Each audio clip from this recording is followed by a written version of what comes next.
का पड़ोसी देश श्रीलंका आज भुखमरी की हालत में है। आज श्रीलंका के हालात इतने खराब हैं कि लोगों के पास खाने को कुछ नहीं है।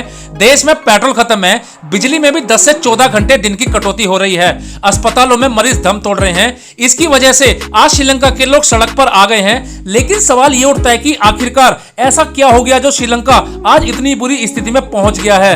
हम यहाँ कुछ कारण जानते हैं जिससे आपको पता चलेगा कि जो श्रीलंका 2010 में 8% से ज्यादा जिसकी अर्थव्यवस्था की विकास दर थी, वो पिछले 3 या 4 साल में तबाही की स्थिति में कैसे पहुंच गई। 2019 में जब गोटाबाया सरकार देश में आई थी, उन्होंने एक ऐसा फैसला ले लिया जिससे श्रीलंका की अर्थव्यवस्था डगमगाने की शुरुआत माना जा सकता है। उन्होंने श्रीलंका के लोगों को खुश करने के लिए सरकार के सभी टैक्सों को आधा कर दिया, जिससे श्रीलंका सरकार की टैक्सों से होने वाली कमाई भी आधी हो गई। सरकार का एक और आदेश जिसमें किसानों को कहा गया कि अब देश में रासायनिक खेती बिल्कुल बंद है, अब देश में केवल ऑर्गेनिक खेती होगी।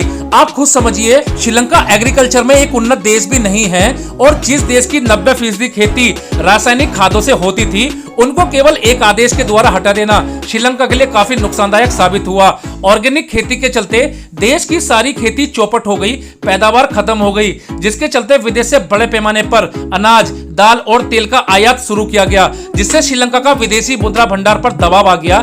ये सब कारण तो थे ही श्रीलंका को बर्बादी की राह पर ले जाने के लिए, लेकिन इसकी एक मुख्य वजह वर्ष 2020 में आई कोविड आपदा भी थी, जिसने दुनिया भर में तबाही मचाई थी। आर्थिक तौर पर भी कोविड ने दुनिया पर बहुत असर डाला था। दरअसल श्रीलंका की मुख्य कमाई टूरिज्म के जरिए विदेशी मुद्रा कमाना था, इसलिए जब कोविड आया, श्रीलंका ने अपने देश में लॉकडाउन लगा दिया, जिससे टूरिज्म सेक्टर बर्बाद हो गया और श्रीलंका का विदेशी मुद्रा भंडार तेजी से कम होने लगा। आपके मन में सवाल आ रहा होगा, क्या श्रीलंका के पास विदेशी मुद्रा भंडार था कि नहीं था, और था तो कितना था? आइए जानते हैं।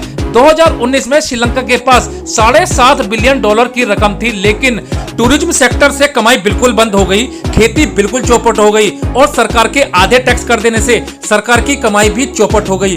अब देश में जरूरी सामानों, दवाइयों, अनाज, तेल, चीनी, दाल की कमी होने लगी। श्रीलंका ने ये सब विदेश से मंगवाना शुरू कर दिया। इससे श्रीलंका का विदेशी मुद्रा भंडार खाली हो गया। सबसे महत्वपूर्ण बात यह है कि पेट्रोल और डीजल पहले से ही श्रीलंका बाहर से खरीदता था। श्रीलंका में जब विदेशी मुद्रा भंडार खत्म हो गया तो उसने बड़े पैमाने पर विदेशी मुद्रा खरीदी, जिससे श्रीलंका की अपनी मुद्रा कम हो गई। और आज जो आप सुन रहे हैं कि श्रीलंका में चावल 500 रुपए किलो, तेल 1000 रुपए किलो, वो यही वजह है जिससे महंगाई बढ़ गई है। कर्ज की बात करें तो इस समय श्रीलंका का विदेशी कर्ज $7 अरब है, जिसमें से $5 अरब तो केवल चीन का है। बाकी देशों में भारत और जापान जैसे देशों का भी श्रीलंका कर्जदार है।